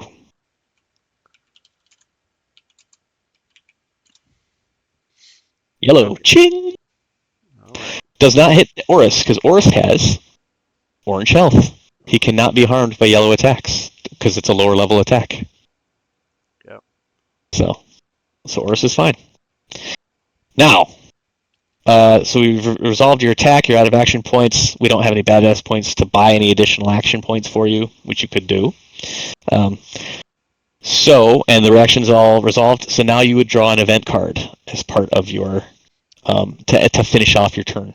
Okay, so I'm going to grab one here. Which deck that is? Oh, the little twigs. Okay, yeah. Mm-hmm. Let's see what it is. The hero gains 1 additional action to use immediately. Okay, I found it. That's cool. So you've got 1 more card you could use that's not exhausted. Okay, well it looks like I've got charge. Yeah. Which is charge 4. I'm not sure what charge is though. Again, this is where these stupid keywords suck, and I almost would prefer like some kind of like very intuitive iconography. But charge means you can move up to X squares, in this case up to 4, because you're charge 4, in a straight line. The destination square must not be occupied unless another ability allows it. If it has moved at least 1 square, it may reorient and attack an adjacent target. Oh, so you have to move in order to actually get the attack. That sucks. So I can move an attack as 1? You have to move in a straight line, though. Well, so it's up to 4 in a straight line. And if I try to do that, I'm going to leave the danger zone and get hit. And you're going to take damage, yeah. So it's almost kind of worthless. Yeah. And I suppose if I don't draw it, then it just goes away. Right? It just goes away, yeah. Okay. You don't have to do it if you don't want to. Okay, I won't. That's a bummer. But now we know. So now, though, for the rest of this hero phase, while these other 3 orcs are going, this guy can't react anymore. He doesn't get any more reactions for this round. Okay. So if we attack him again, he's not going to attack us back. The peasants could, because they haven't been attacked yet, but yeah. So I don't know which character should go next. Maybe I'll go in with Mech. Yeah. And stab the dog. Show us how. So I'm going to, using his movement, 1 action. That's 7 movement. Oh, you can attack him from the side. Oh, but it's still his back. Yeah, it doesn't matter. So it doesn't matter. Partially what I want to do, though, is get these characters over here so that they're blocking the door. So these guys can't flee out the door. Classic. Door so we got blocking. 1, 2, 3. I can go diagonal 4, 5, 6, 7. Perfect. And he attacks, each one of his daggers attacks for 1 white, so I'll do 2 white attack. And he defends against them sequentially, or he doesn't defend? He doesn't defend, yeah, the dog has no defense, and it's dead. You got it. You got all the glory. So, no loot for killing a dog, but we get a badass point. So I will go over here to the tracker and slide that up 1. Okay. Can you get closer on that tracker? Sure. Oops, I'm shadowing it here. Yeah. My overhead light. So that's our maximum, and that's what we're currently at. Okay. And if you get all the way to the end, do you win? Or no, no. That's just the max points. Because if you want to purchase the 30 badass point action cards, you got to get that full 30 of active badass points. Now you're probably asking, well, what's the point of the maximum? Does that change? It can. If an orc dies and you want to resurrect it back to full health, you can reduce the maximum badass points by 10. Wow. And it resurrects the hero. Resurrects an orc. That's what you need. So, right. But now you can't get your badass points above 20. until you purchase back at your maximum. So it's like you spent, and this is only in between quests, you could spend 1 badass point to purchase the maximum up by 1. Okay. So whatever you're left with at the end, and whatever you're still left over after that even carries over to the next quest, so you don't lose badass points between quests. So there's 4 quests in the main book. In the first book? Yeah. Oh, there's like 9, I think. Okay. Oh, and then There's like 3 chapters, 3 quests each. Yeah. Yeah, there is. Oh yeah, that's. As I was opening the boxes, I was like, okay, you got the pizza boxes and you got the menus. Actually, there's 10 quests in the first book. Oh, because there's multiple parts to each one. Right. Yeah, there's chapter 1, 2, and 3, 3 quests each, and then there's a final quest. Oh, I see now. Okay, so I'm done. I did my 2 actions. I moved and attacked. Now I got to do my event. So I'll draw that. And hero moves 2 squares ahead. Alert level +1 if he hits an obstacle, which he's gonna. I hate this one. Oh, you killed. Yes. Run into the wall. Stupid. So I will slide the alert tracker up. What an by idiot. 1. Yeah. And what's stupid is there's other event cards that say if you attacked this round, minus the alert level. So it's just like this back and forth pointless thing. Anyway, I don't know if you want to go next or if you want me to go next. Straight off. It's Orc Quest. Okay, so I got the Great Enchanter. Hobgoblin Warlock. Hobgoblin. Pyromancy. Okay, when it becomes adjacent to Mandar for the first time, it rolls 1 green. Baddest and it might become terrified, which means he can't react that round. Right, I could scare him. Yep. He's so ugly, he's just... You can't deal with it. Now, do I get spells too? I guess I forgot to ask you that. I've just got no, there's no... I mean, there's spells in the terms of, like, one of your action cards is a heal. Heal, combat, move. Okay. Yeah, but otherwise it's just based on your weapon. Okay. You attack just like everybody else. Only the type of attack is considered magic, so it's not affected by, line of fire. That's right. Restrictions. I can shoot him from ranged, but I've got to enter the quest first. Right, it has to be line of sight still. Do you think I should? Oh, but the door is smashed, so I could. Yeah, I should have pulled out the smash door token. Yeah, I could. Makes it more obvious. Enter the play area, go to the corner, and shoot all the way through the doorway and hit the guy. Or no, it has range, doesn't it? Your staff has 3 to 4 range. Yeah. Oh, okay. Yeah, forgetting it's not Hero Quest. Okay. So like if you're here, 1, 2, 3. Yeah, I can. Or if you're here, 1, 2, 3. Yeah. Okay. Yeah. Either way, you can attack them. Because you can pass through me. So I'll go to the door using my move.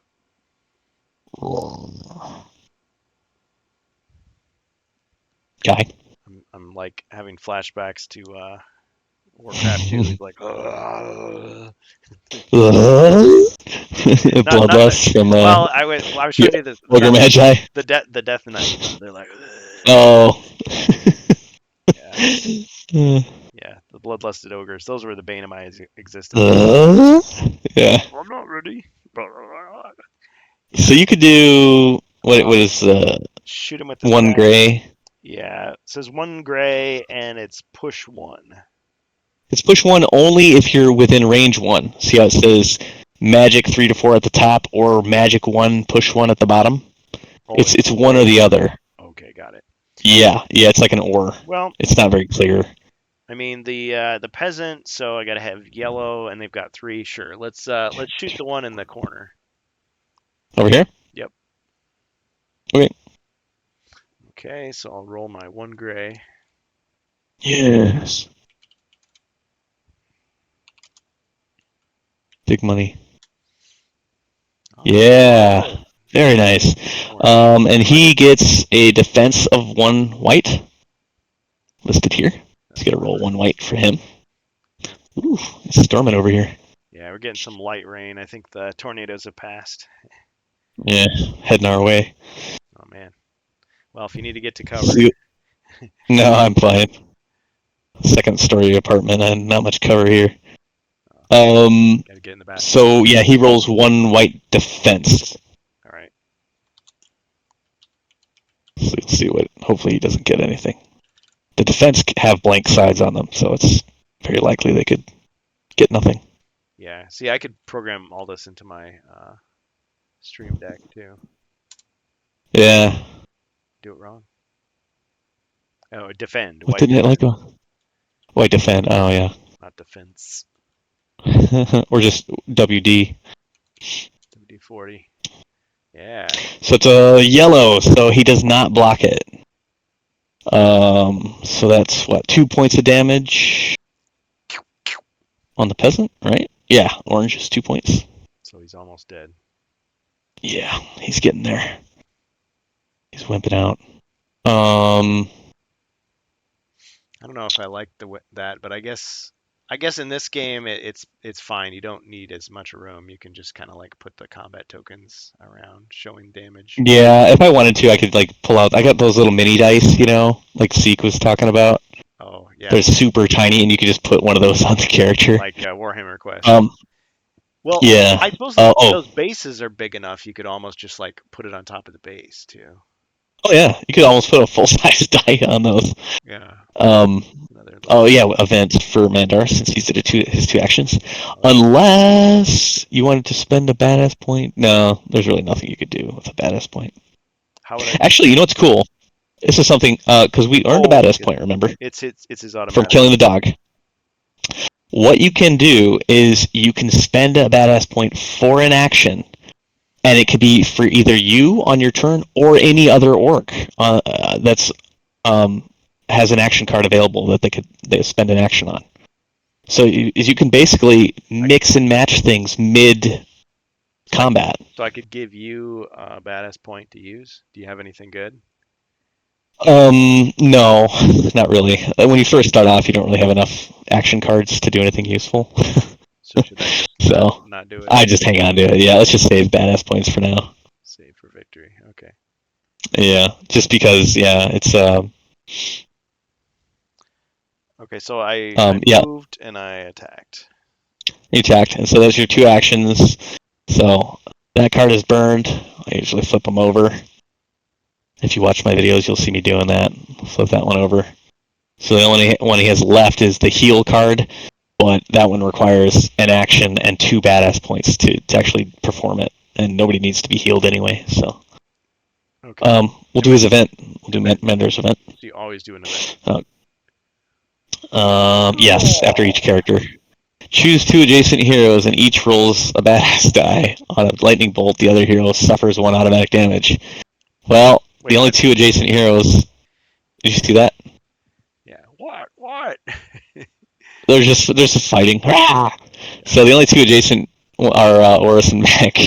So you roll a green. Yeah. Warhammer or not Warhammer. Warcraft reference. Like what? Stop fucking me. So we'll each roll 1 green badass and see what happens. So Game Boy Advance. Guess I won. Mine didn't do anything. Yeah, failed to roll. Try it again. Come on, MentorBot. Okay, so we don't hurt each other. We're fighting, but nothing bad happens.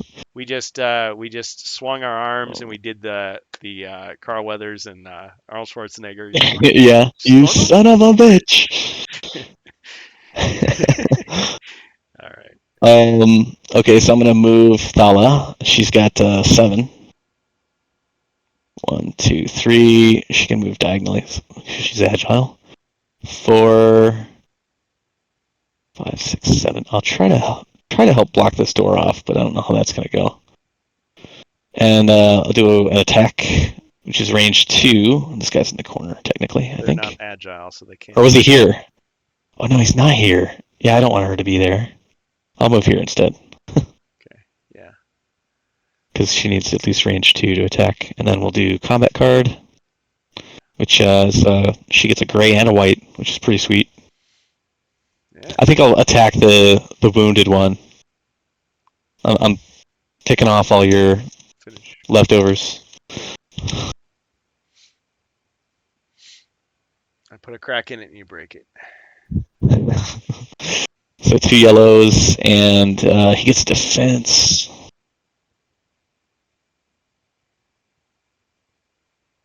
Nothing. So he's dead. And peasant, you get 1 loot for killing him. No badass points, but you get a loot. Yeah, which? So we'll draw The off that loot deck, the little blue. treasure chest. Get the treasure deck. Yeah. So we got a potion of You So Mad, which grants Enraged, which is he's so mad, bro. And I'll look up Unraged real quick so we can know what that means. That is in I effects. see. You so tough, you so holy. Yeah. Enraged. Once per attack until the end of the turn, the character may reroll any number of die. Then the token is removed. So if I had multiple attacks, all of them during that same hero phase would get the ability to reroll. That's kind of neat. But I only get 1 attack right now, so. Oh yeah, I think I forgot to mention.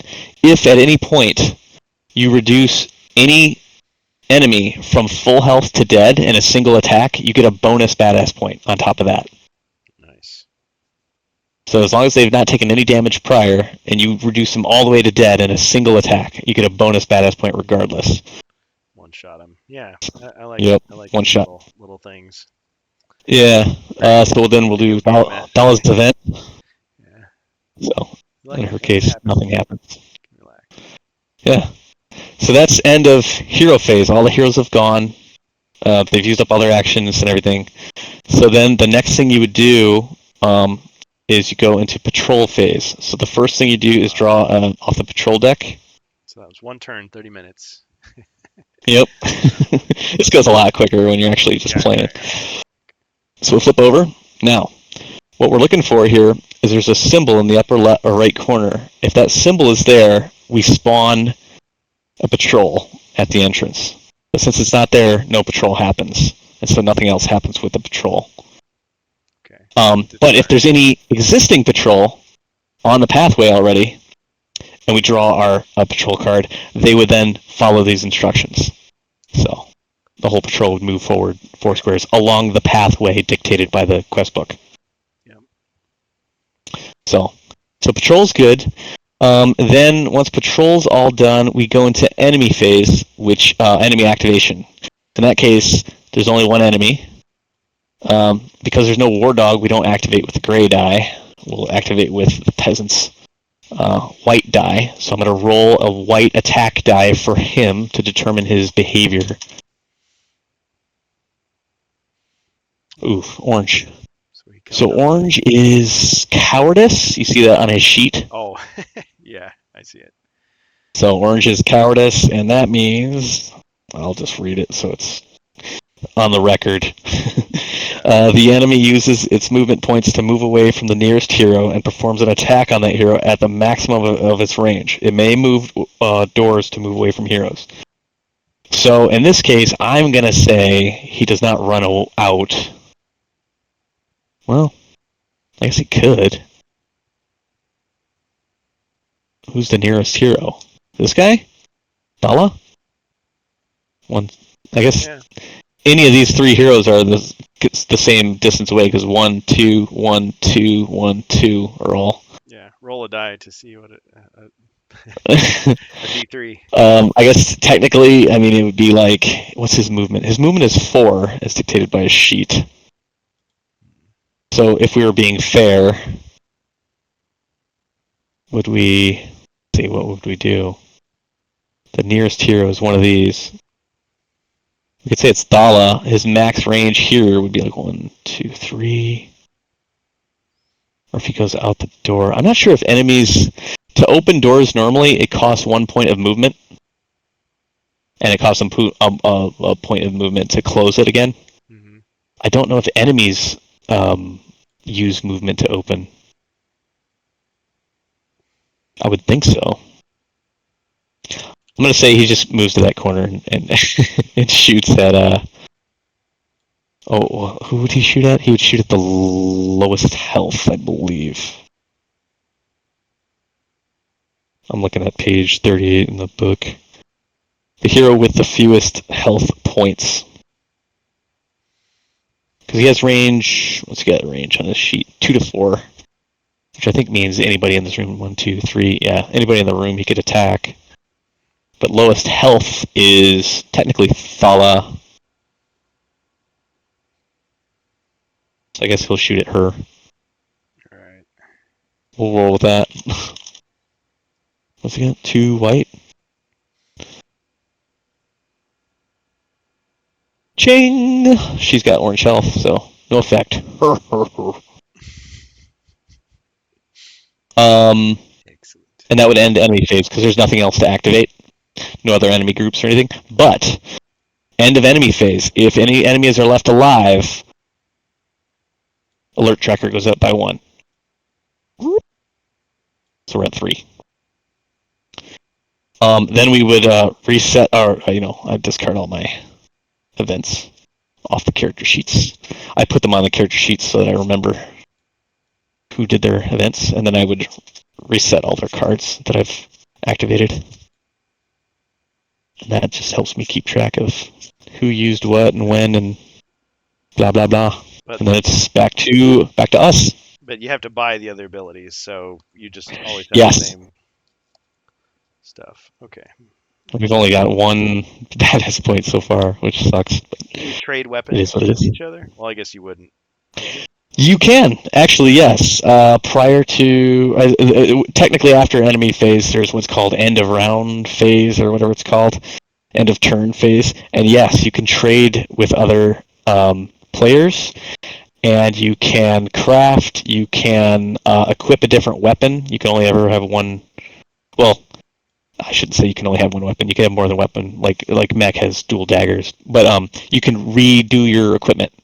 So like if I'm Oris and I've got 2 swords and a shield, maybe I put 1 sword away and pull out a shield. I could do that end of round and kind of redo my equipment how I want it to be. But yeah, we could trade with each other. So if you wanted the potion or whatever, did we only get 1 loot so far? Yeah, we did. Because there was what 2 peasants and the dog. The dog doesn't award loot. Yeah. So I don't know if you wanted to go next. Sure. Give him that Oris charge maybe. Okay, so Because you could do the charge, right? And then you could do a combat after that. So tell me again. Are you looking at the cards? Yeah, it's a combo. Yeah. So I run up to him with 4. The combos don't really come into play until you've successfully, if you use 2 different action cards, and each one of those each deals damage, you can then use a combo 1 for free. If that then deals damage, you can use a combo 2 for free. We don't really have enough action cards to do that right now. Because your first 2 cards are your only 2 attack cards. So I could charge at him. There's 1 attack. Then I could use the combat for the second attack. Yep. All right, let's do that then. Okay. So charge, which is up to 4 in a straight line. So he's just like, ah! There's no traps to worry about. And then once you've finished your movement and you've moved at least 1, you can turn any orientation and attack whatever you want. Oh yeah, I keep forgetting that. So yeah, when you're moving, do you like strafe or you always face forward as you're running? I don't know if it matters because when you end your movement, you can always reorient whichever way you want. Okay, I guess.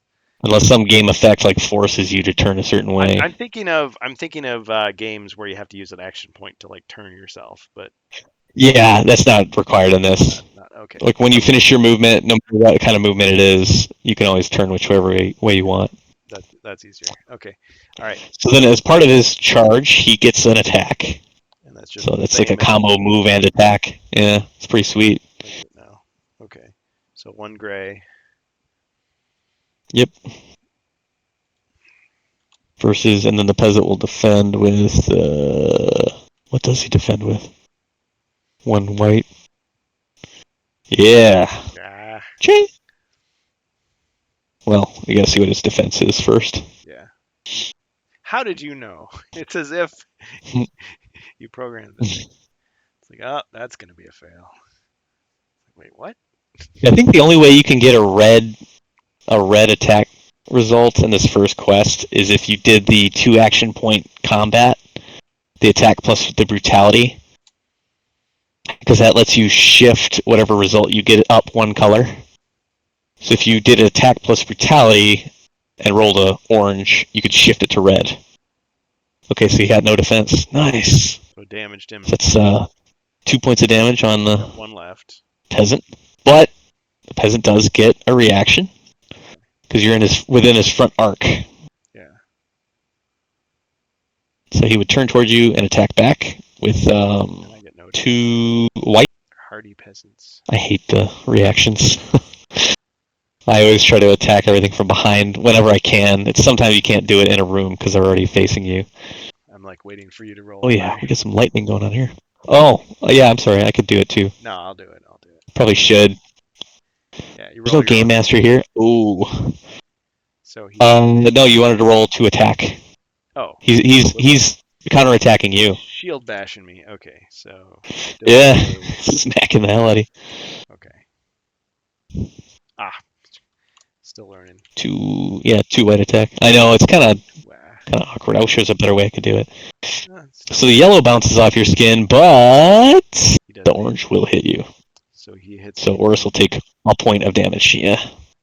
Okay. He's Oh, because it's orange. Yeah. Okay. So I'm down to 5. Yep. And that's it. And then that was only 1 action for you, so you could do my second your attack. Combat card. Oh, but he only gets 1 reaction, so he can't react again. Yeah, so he can't attack you again. Yeah. Which is cool. Which is good. So you might kill him here. He only gets to react the first time. Yeah, he still gets to defend, but he only gets to react once per round. Okay. Okay, so it's 1 gray attack. Red. Ooh. Oh. I don't think he's going to defend that, but you have to roll it anyway. Okay. Or I can roll it if you want. I'll roll it. Alright. I don't think he's going to defend that. That's 1 white? Or 1... Yeah. What is it on his sheet? Yeah, 1 white. Nope. Got him. Good. Ha! Got him! So you would get a loot. Alright. No badass point because we didn't kill him in 1 shot, but here's the loot. Ooh. Kunai. Used chewing gum. Oh. Atrocity. So ranged 1 to 4. And if you're a thief class, you get Atrocity 1 added on to that. Now, do these get used up or are they infinite? They're infinite. Nice. I love it. Which is pretty sweet. So you're just throwing them like a ninja. So I'll tuck that under Oris's sheet there. Oh, and Atrocity, I'll read that off for the audience. Yes. Atrocity X. In this case, Atrocity 1 means you can re-roll up to X enemy defense dice.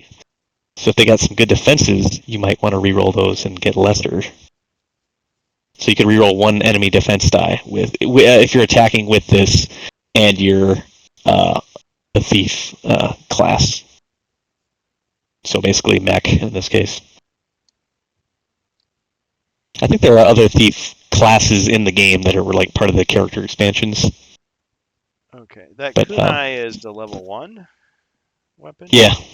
Okay. Yep. I seem to not... Oh, you're looking for it in the... Yeah, I in the deck. The 3s and the 2s. I wonder what I did with my 1s. No. Oh, then you're looking through the purple deck.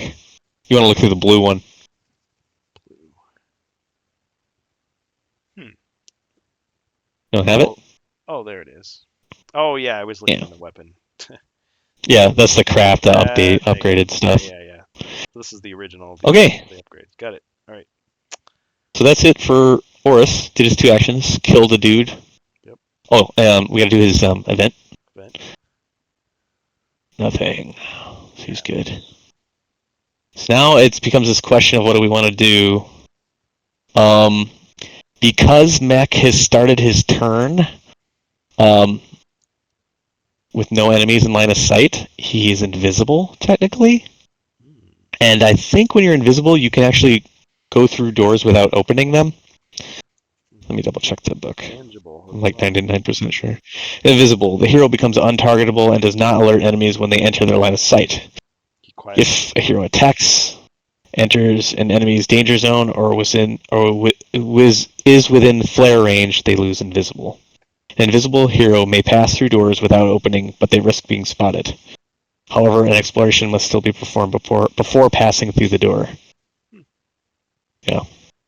It's kind of cool. There you go. So I could have Mech go out here, and that would trigger the exploration, because I'd be in line of sight of the field. Mm-hmm. We could see what's out there, and then go try to attack that stuff, I guess. Sure.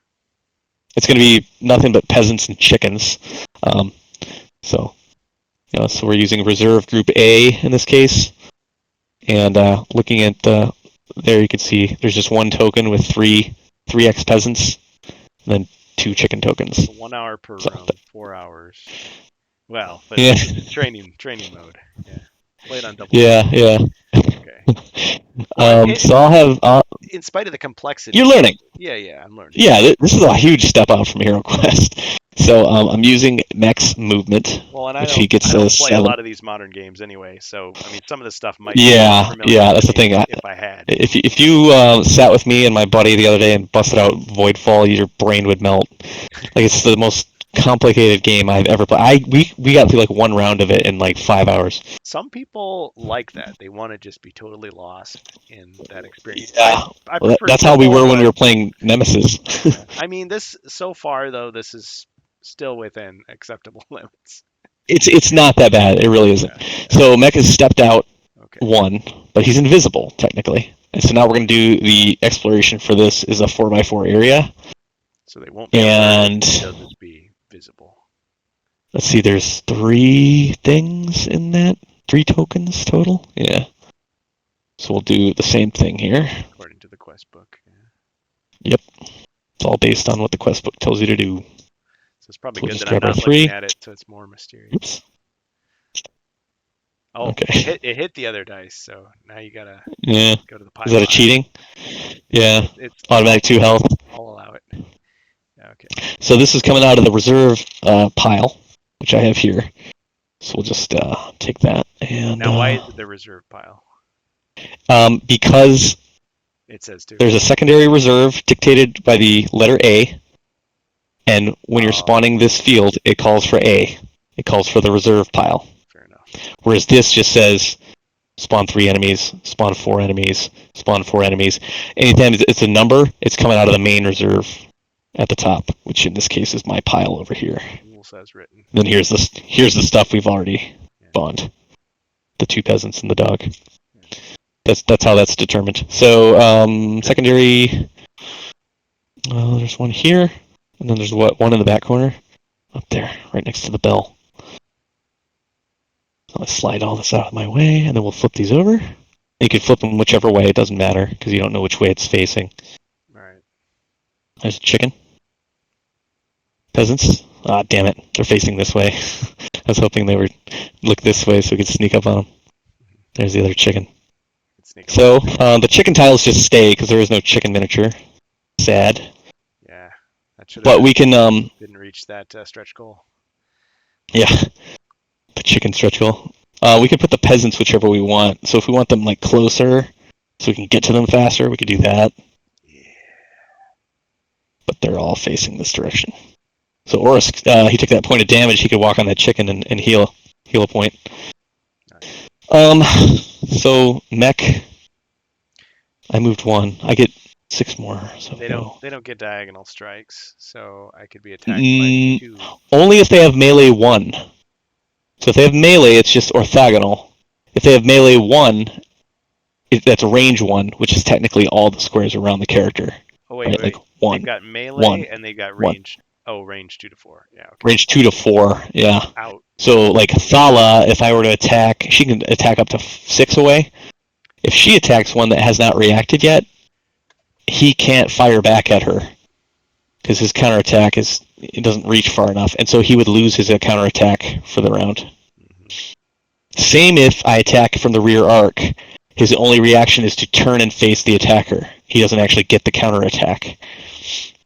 So if I started here, 1, 2, 3, 4, 5, 6. Nice.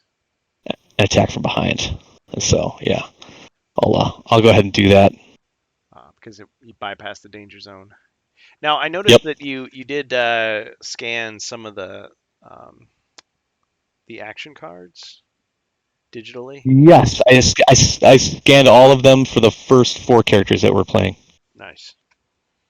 Yeah, because if Yeah. you had those and then the character cards, Look at that! Look at that!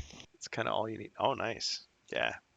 So he's not even going to live through that. Actually, yeah, he does get a defense. What am I talking I mean, I'm about? just thinking like if we have one person at least that has the game, like how Yeah, easy would it yeah, be I to hear have you. somebody Oh, damn it! like? He blocked one. No. Okay, so it Okay, does 2 points of damage. Yeah, so he's Yeah, down. one gets canceled. One sword gets canceled. The other gets through against the yellow health, so it's 2 points. And yeah, his only reaction is to turn around, so he doesn't actually get the counterattack. No backstab. Mm-hmm. And so that would be it for Mech. So we'll do his event. Oops, I grabbed too many cards. Alert level -1 if no heroes are in line of sight of an enemy. Well, that didn't work out. So no negative alert level because I'm in line of sight. Okay. To be in line of sight, you have to be somewhere in its front arc and not invisible. But I lost invisible as soon as I attacked. Okay. So kind of depends on who wants to go next. Let's see. How many squares Uh, between or, me and the chicken? One. well, Oris already went this round. Oh, yeah. His action points are burned up. Right. So just Mandar. So you got Mandar and you got Dala. 2, 3. I'm supposing maybe I'll go out with Dala first. She has more movement because I got to use a movement point to open the door still because Mech can slip through the door without opening. Okay. Yeah, why don't So you I can go? get her out here and attack something. I don't know. Eat the What's that chicken. enraged potion do? Eat the chicken and it'll say, "You are greedy." Tastes like shit. Enraged. I already forgot what it does. I hate these keywords so much. Once per attack until the end of the turn, the character may reroll any number of dice. Yeah, well, might be worth working. And you can use, just like in Hero Quest, you can use potions at any time. Nice. So I guess I'll go with Ala. So are there death saves? What'd you get? Movement 7. Huh? Death saves then? 2, He 3 doesn't to answer, open. but he knows the answer. Yeah, 1, 2, 3, 4, 5, 6.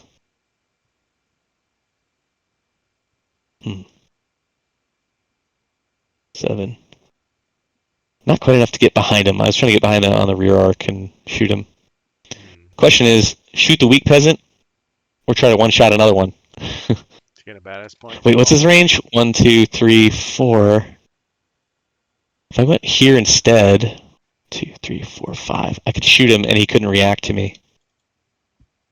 His reaction would be wasted for the round. That might be good. Yeah, we'll do that. Don't argue with the master. So I'll do her attack.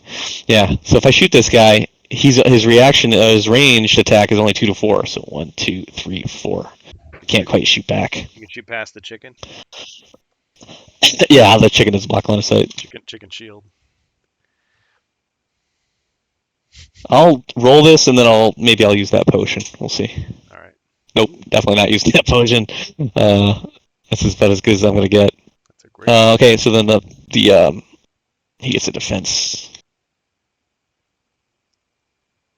He's dead. Got him. So dead, 1 hit.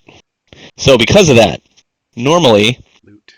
you don't get any badass points, but you get a bonus for killing him in 1 shot. So we will add that on there, like so.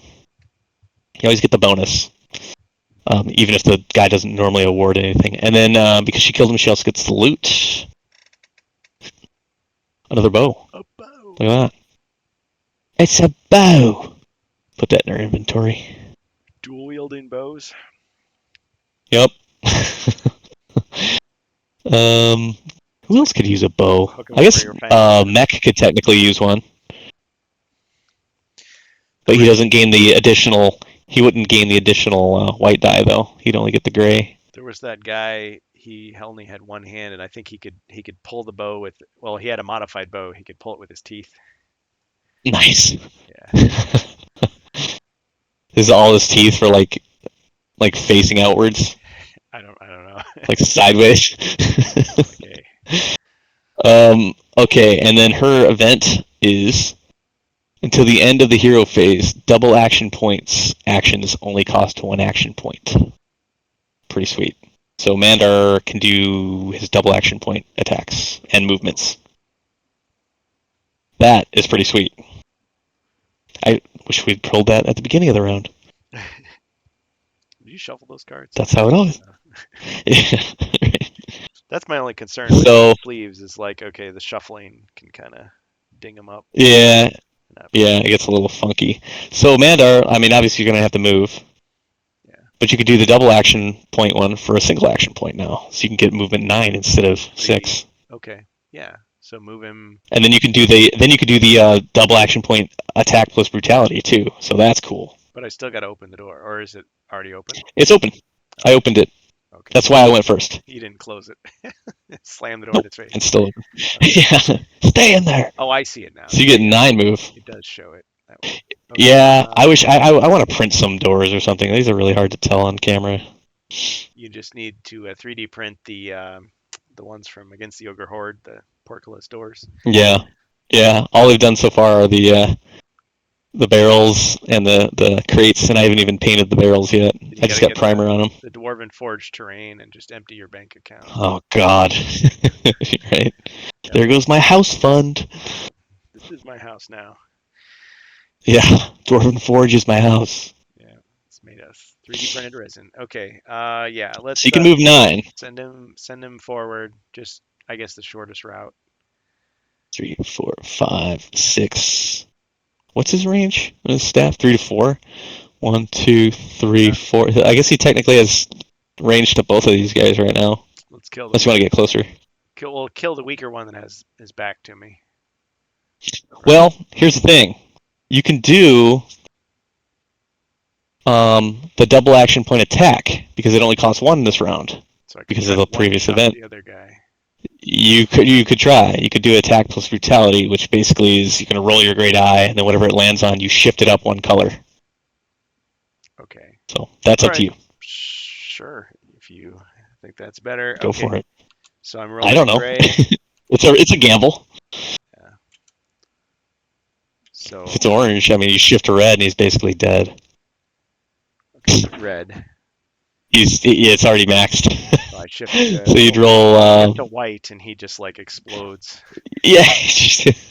What's beyond red? Yeah. So you got to roll his defense, which is 1 white, but I don't think he's going to defend that. I don't think there is a red defense on a white die. Yeah. Right. So it cars right through him. That's a 1 shot. So Mandar, bonus badass point. Okay. Even though peasants don't normally award them. But you 1-shot him, you earned it. Yep, get those extra points. That's why it's worth doing. That's one reason why you want to do it. Get those bonus badass points. So and he's got a wand. Got the Harry Potter. Okay. Harry Potter. Cool. It's the Elder Wand. Now, what is the burn wand? So magic. Burn. So if you are using another wand, you're dual wielding. And it also has to be magic 2 to 4. Mm-hmm. Exact same type of attack. If you're dual wielding, then when you land attacks, it applies burn 1. But you'd have to get another wand for that to happen. So it's stronger? I mean, what is yeah, so if you're wielding 2 wands, you're already getting 2 white die to attack with. But then burn. Let me look that one up too, because I don't remember anything. Burn 1. The character suffers 1 automatic damage on activation. Oh, wow. And then the token is removed. So he gets an effect on him that as soon as it activates, so if it survived our hero phase, Mm-hmm. it would eat, as soon as it activated, it would eat another damage automatically. That's pretty sweet. Okay. That could potentially kill him before he gets a chance to activate. Now, the way that we're playing this with the 4 heroes, is that pretty standard for this quest? Is this how it's meant to be? Well, yeah. I mean, the whole game is balanced for 4. They advertised on the Kickstarter it could go up to 6, but they did not provide any rules for how that's supposed to work, Just gets like eaten. how to scale it to 6. So nobody knows, and everyone's kind of pissed. Like, hey, you advertised this like this, and Just gotta make it up. where's the rule book for this? Yeah, I mean, we could make it up. We could say add an additional enemy into each spawn area or something like that, but I don't know. I don't know how to scale that. Green, orange, and purple enemies. Something, man. You know, give them extra defense, extra attack. I don't know. Elites. Okay. I'll roll black All right, dice. Mandar. Event. Right. Yep. Mike. Thala performs an attack on an enemy in line of fire and adjacent to a hero. Well, there are no enemies. Actually, yes, there is. Haha. The peasant is adjacent to Mech, so she gets a free attack. So we just step Oh, out of the way yeah. and boom. Oh, she's right here, yeah. All right. So anybody that's adjacent to a hero, which she is, so I will roll for her for a free attack. This is cool. That means we won't have to deal with the enemy phase. Let's see, a great attack. And then we just go on to the next turn. Ooh, he might. Yeah. Well, we'd have to do the patrol management, but then yeah. Okay. Um. Give me rerolls. Well, he does get a defense. Yeah. Okay. No, because it's just it's part of the event. Okay. Go for You it. roll 1 white defense. Well, he blocks 1, but the other gets through, and that is enough to kill him because he's already at 2 points of damage. He's a chaos warrior. Chaos peasant. So that worked out nice. No bonus badass point, but Thala does get a loot for killing. There's only 2 chickens. We gotta fight over them. Resources. Yeah. So she's got some wood. And you'll notice too when you turn it into the rec up status, that's all it's worth. Is the 1 wood. Okay. So that'll go on her character sheet. Settlers of Quest. That's another round done. And then yeah, so the first thing you always do is patrol management. No spawn, so no patrol. Show me yet. the back of that card again. Oh yeah, yeah. Okay. It's like 2 crossed axes. Yeah. Patrol deck. So that's that. That's only 2 rounds in so far. So or 3 rounds? Yeah, that's 2 rounds. There's always ones where they have to take a leak. No enemies on the board, so we don't have to do any kind of enemy activation or anything. So yeah, then it's just a matter of refreshing cards, Okay. activation, and everyone starts over. Flips back over. Oh, and yeah, because there's no active enemies on the board at the end of the enemy phase, the alert tracker does not go up, so it just stays. So that's another reason you want to kill things quickly. I forgot all about that. Okay. Alert tracker. Mm-hmm. Alert tracker is dumb too because once it goes like up into the orange section, all of the enemy activations are a minimum of that color. So like even if a peasant rolls, he rolls a white activation die, if he rolls yellow, which is flee, if the alert tracker is at orange status, he bare minimum does the orange thing. So the worse the tracker gets, the more this escalates to. The more the enemies get stronger and stronger. Yeah. So it's like it's kind of like a timer almost, Mm-hmm. You keep letting it escalate. Pretty soon they're just all out assaulting you by the end. Yeah. And it escalates further because then these rules get like implemented into people's homebrew hero quest adventures. Yep. And then on a Saturday night, you might just be hanging out and have to deal with it. Yep. Okay, so I'll put these. Badass points. It's like, come on, guys. What the hell's a badass point? What are you talking about? You're a badass point. Your mom went to college. Yep. So yeah, let's start over at hero phase again. So it's whatever we want to do. I don't know. Did you want to stop since we're at 9? Oh man. I don't know So how late you wanted to go. let's see. So we basically carved our way halfway because we've got two more. Blah, blah. I don't know. I mean, Mhm. it's kind of fun. Yeah. This would be Okay. a good stopping point, a good learning. I mean, I'm trying to think. What are some other things that we haven't experienced yet that would be good to learn? I guess we could fudge the patrol a little. Let's say let's go through this. Let me find one. Here we go. I mean, it's up to you. I'm just Yeah. Let's say on this last patrol activation, we drew this. And backwards. we've got this little Oh, symbol. yeah. So Okay. this means we spawn a patrol in this case. We don't do anything else. They don't move or anything. They just spawn onto the board. And again, that's based on the alert level, which we're still in yellow, Yeah. and then what the quest book dictates the uh, patrol is. In this case, it's a war dog and a peasant when you're yellow. Well, that's not so bad. You get into orange, Three two dogs, peasants, two right? dogs, three dogs, and a cat. Yeah, it gets worse and worse. Three dogs and a cat. Um, so in that case, we would say I think the dogs are always in front, or it's dictated by this. So it'd be like this would spawn here, this would spawn here. And let's say we did another whole round. Let's say Max over here somewhere. He's out of sight. Actually, he would begin his turn invisible because there's no enemies in line of sight. Or is that line of sight? Let's say he's there. Oh, I forgot all about Um, being in the field. Were we supposed to get some kind of bonus, or did you remember to do that? oh, that's right. When Thala attacked the peasant, Or, ranged attacks, anybody in the field gets the bonus white die. You're right. You're right. I screwed that up. okay.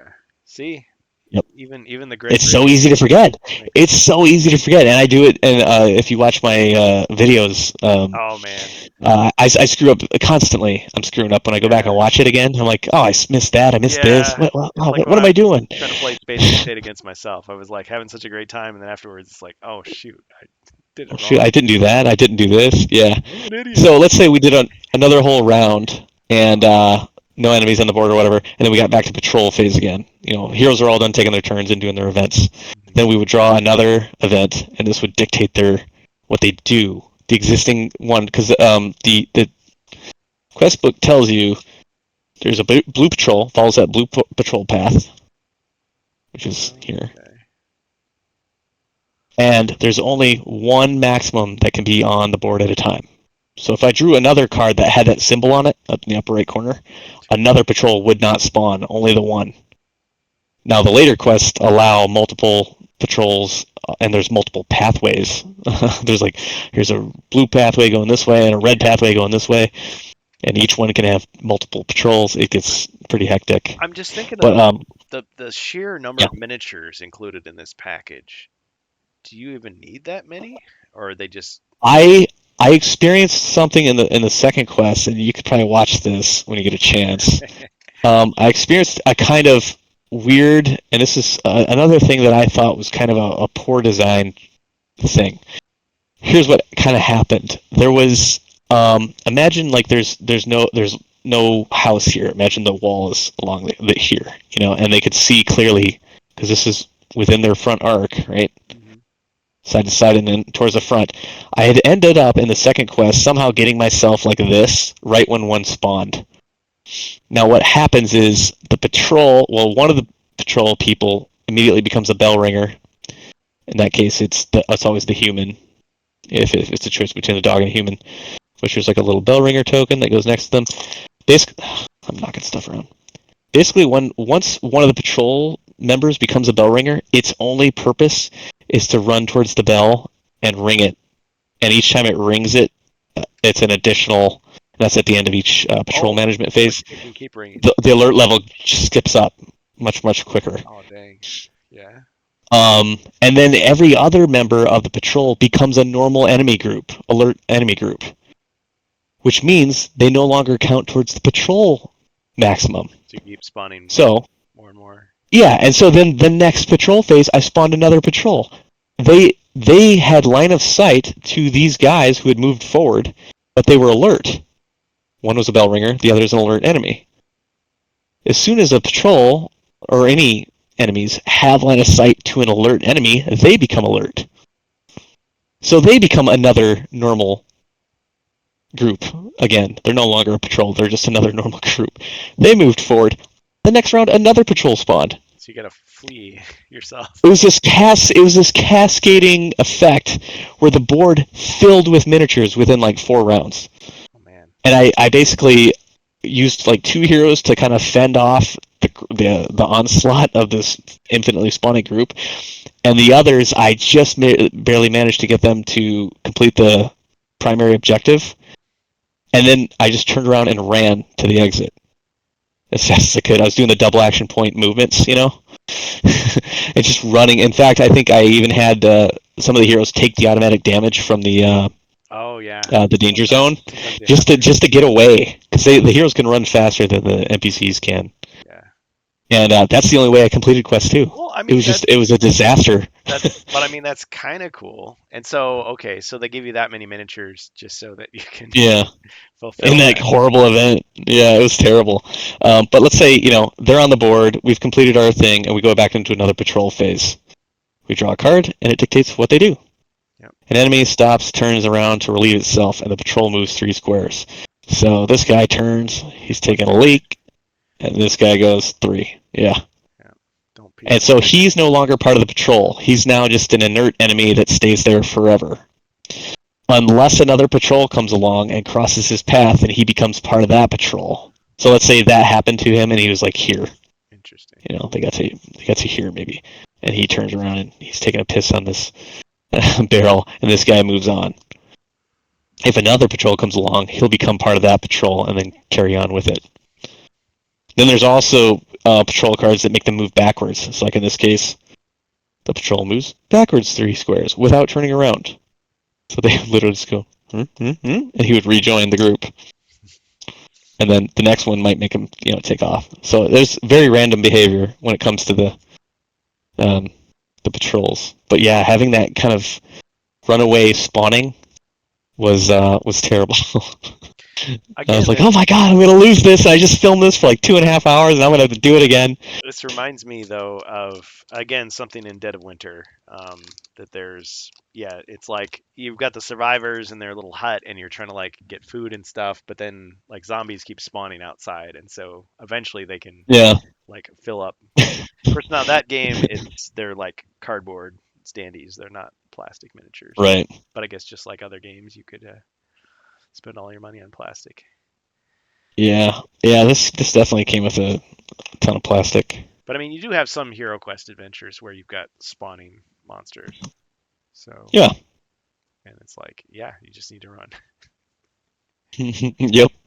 And I even spawned. There's like a secondary objective boss in the second one named Dwayne the Rockbiter, and I spawned him as part of one of the last rooms that I opened when I was trying to complete the main objective. And yeah, just barely got out of that whole quest. So it was kind of funny though. That's the kind of scenario that can arise. But yeah, like all the miniatures get used up. And if at any point, and it says this in the rules, I've got there's 8 peasants here. If at any point something would cause you to spawn another peasant and you don't have miniatures available, that automatically brings up the alert level by 1. I thought you were going to say it makes you place another order to Monolith Games. No. No way. I've honestly considered it, but no. Um, I don't need more minis. That's for sure. Another 200 Um, plus miniatures. yeah, I've got enough sitting on my shelf over here to last me a lifetime. Dang. Yep. Stove top at Ruby's. Yep. Uh, so yeah, what was that 2 rounds? Yeah, 2 rounds. Okay. All that action. Yeah. Thanks for showing But me if you that. want, I can save this. I can like take a snapshot of where we're at and whatever all the characters have. Sure. Yeah. And we can pick it up later if you want, if you're interested. Sure. Why not? I don't know when. My I don't know handy where. dandy campaign sheets that I made. Oh yes. Yeah. I still gotta. Oh, Oh, it's pretty good. Would you yeah. you just cut the corners off on cardstock? Uh, No, this was a sheet of paper, Oh, laminated, and then I laminated. corner cropped it. Yeah, Yep. I'm probably That gonna way have I to put can mark it off with a marker, and then if I want to reuse the sheet later, I can just Is that a alcohol wipe it off. hologram finish? Hmm? Oh no, it's just Hologram? No, I think you can literally see through Oh, it. foil. Yeah, I didn't do double thickness paper on these. Maximum badass. Just a sheet, bro. Just a sheet. Although I did do my, and you'll be proud of these. I did do my Space Crusade cards that way, Oh where man, they're triple thick. So I we've got. feel so useless. Like you're way ahead of me on those. They Get look good. that? Oh my god! I will admit on camera they look pretty darn good. Cannot see through those with that triple thickness. Yeah, with that blue core. Oh yeah, this is black core on these, but Black yeah, core. Ooh, casino quality. black black core. Yeah, I got this black vellum paper that I sandwich in between two layers of Nice. uh, 30-pound paper, and it See, results in a good thickness. see, I don't quite have the patience. I still send them out. And the only downside of that is, you wait 2 weeks and then you get them and it's like, oh, I misspelled the one word on all the cards. Dang it. Yep, I did that too. I did that with my Dread deck, my Evil Wizard deck. I had placed the order, and I was just double checking things for some reason after the fact. Evil wizard. And I saw a couple of typos, and I was like, no, I gotta redo the whole thing. I mean, your players don't care, but you care. No, they don't even know. They don't even read it. I'm the only one that sees it. Yeah. All right.